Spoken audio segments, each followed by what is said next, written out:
I know what it feels like to stand in a room full of people and still feel utterly alone. I know that sensation when your phone vibrates in your pocket and somehow, before you even look at the screen, your body knows something is wrong. That's exactly what happened to me on my father's 90th birthday, surrounded by neighbors and old friends, with a chocolate cake shaped like a fishing boat sitting on the table, and my younger brother Marcus giving a toast about family bonds that would make anyone tear up. My phone buzzed. I glanced down. Doctor. Patricia Morrison. She never called on weekends unless it was urgent. I stepped out onto the back porch of the community center, letting the Oregon rain mist my face as I answered.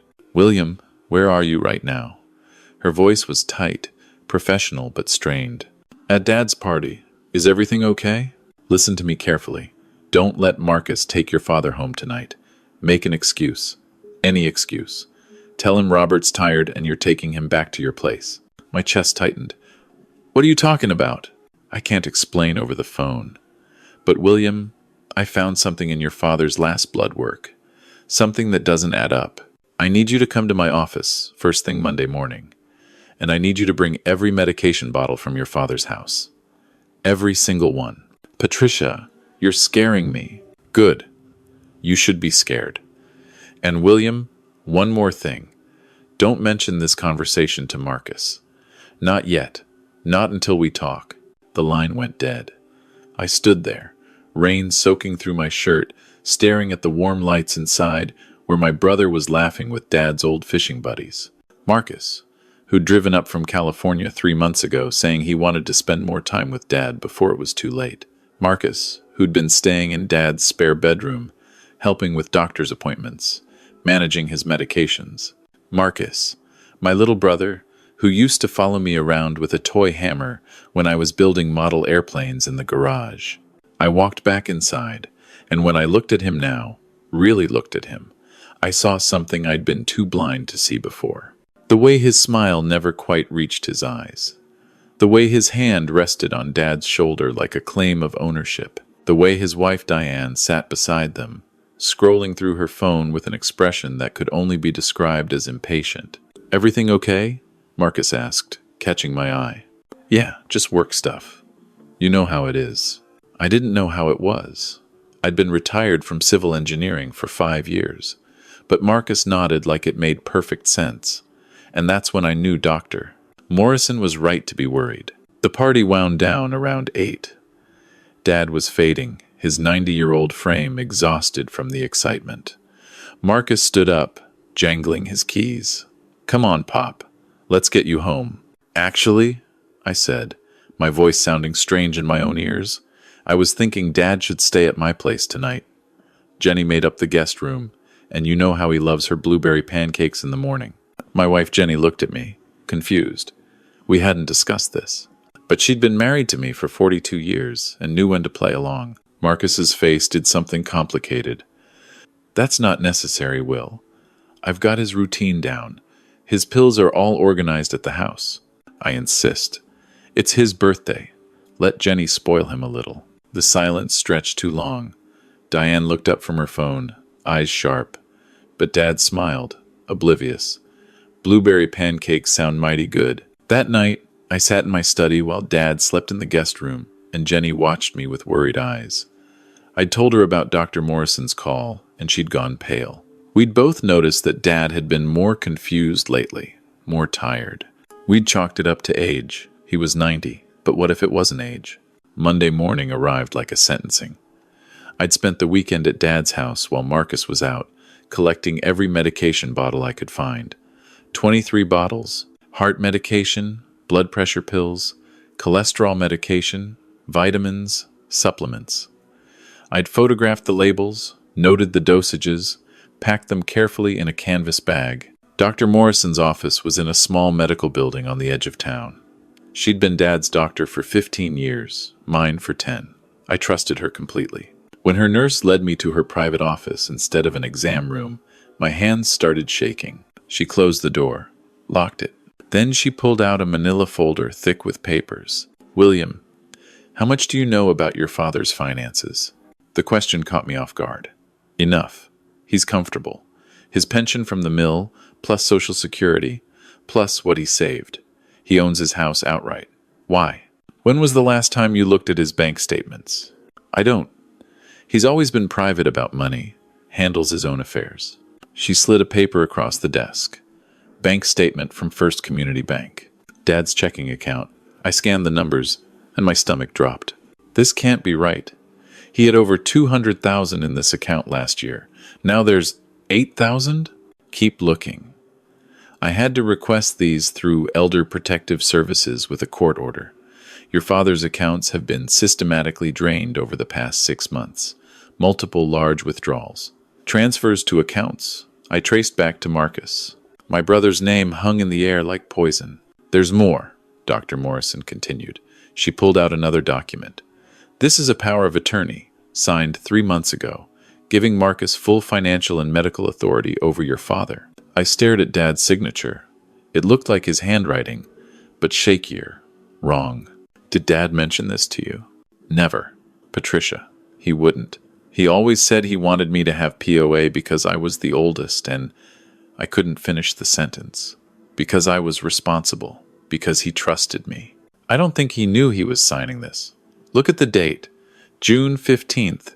Remember what happened that week? I did. Dad had fallen in the bathroom. Minor, we'd thought. A bump on the head. Some confusion. Marcus had taken him to the ER. I'd been in Seattle at my daughter's college graduation.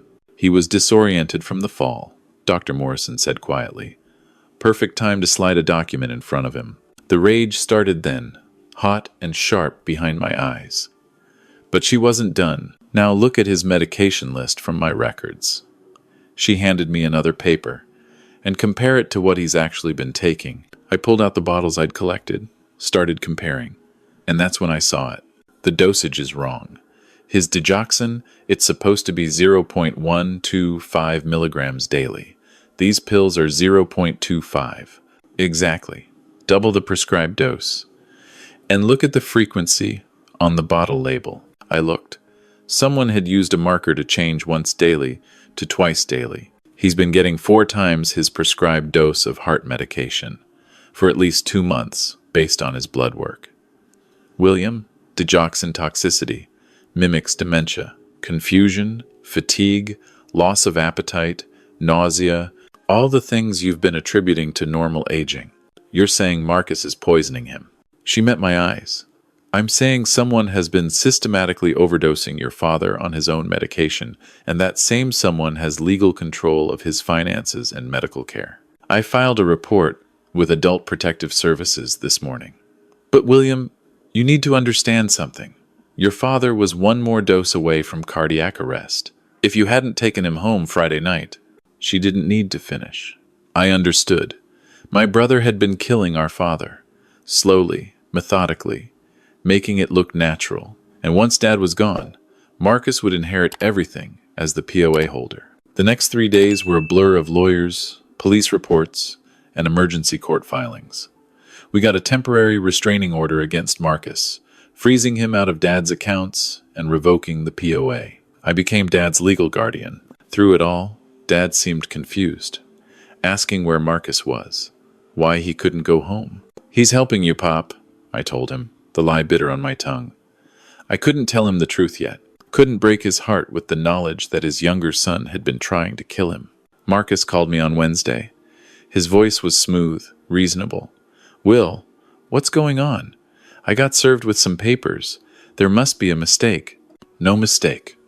I know what you've been doing. Silence. Then, I don't know what you're talking about. The money, Marcus. Dad's accounts. The POA you forged. The medication. You're crazy. Dad signed that POA willingly. And what I do with his finances is between him and me.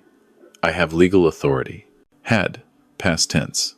And that POA is fraud. We're having the signature analyzed. His voice changed then, went cold. You always thought you were better than me, the perfect son. But you don't know everything, Will. You weren't there when Dad needed help. I was. You were stealing from him. I was managing his affairs. He's old, confused. Someone had to make decisions, like doubling his heart medication. Another long silence. I don't know what you're talking about. If there was a pharmacy error, that's not my fault. The label was altered. We have the bottle. The police have the bottle. His breathing changed. I could hear panic bleeding through the smooth facade. Will, listen to me. We can work this out.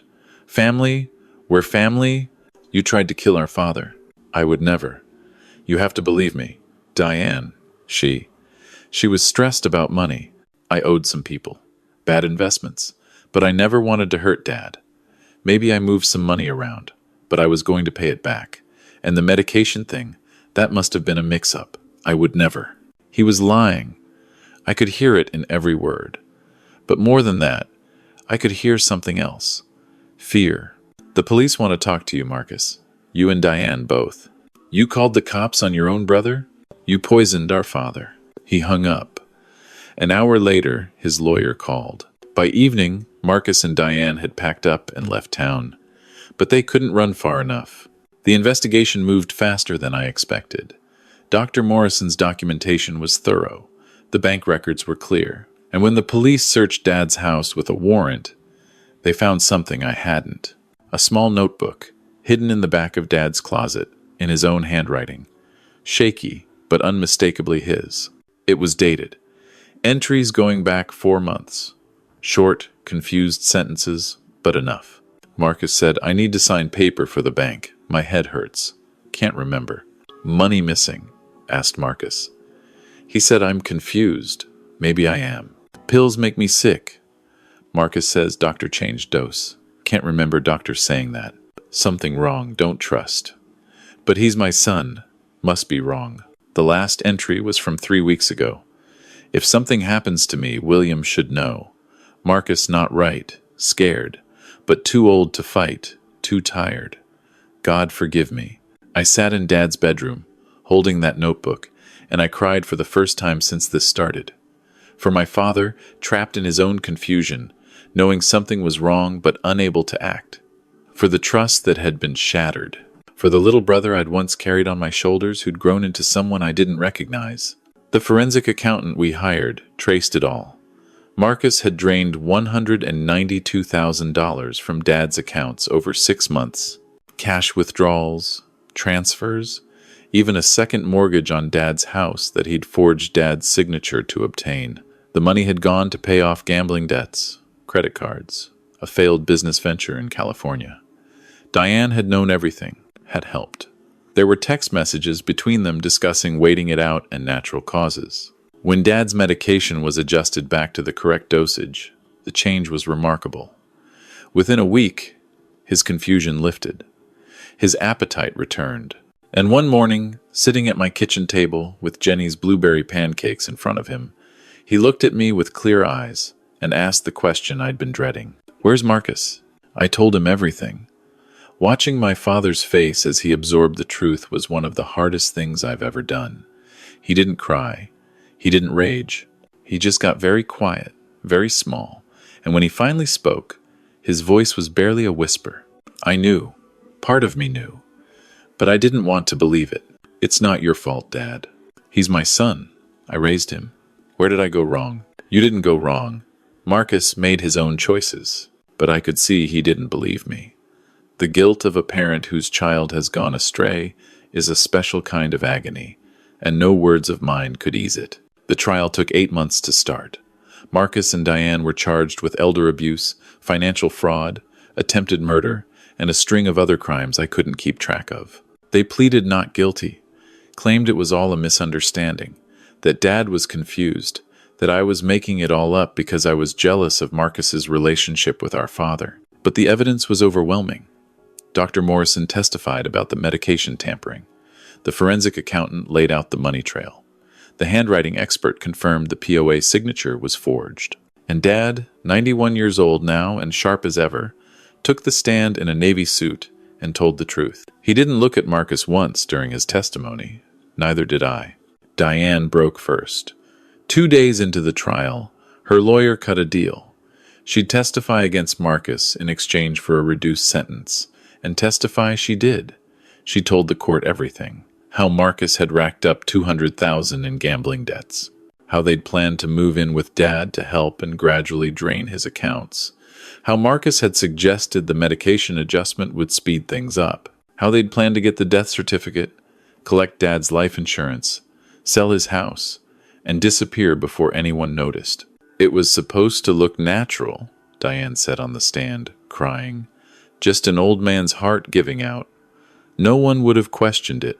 Marcus's face went gray as she spoke. His lawyer tried to recover, but there was no coming back from your own wife detailing your murder plot. The jury deliberated for 4 hours. Guilty on all counts. Marcus got 25 years. Diane got 12. They'll both be eligible for parole, but not for a long time. Old enough that their best years will be spent behind bars. The judge, a woman in her 60s with kind eyes, had words for Marcus before sentencing. You betrayed not just your father's trust, but the basic bond between parent and child.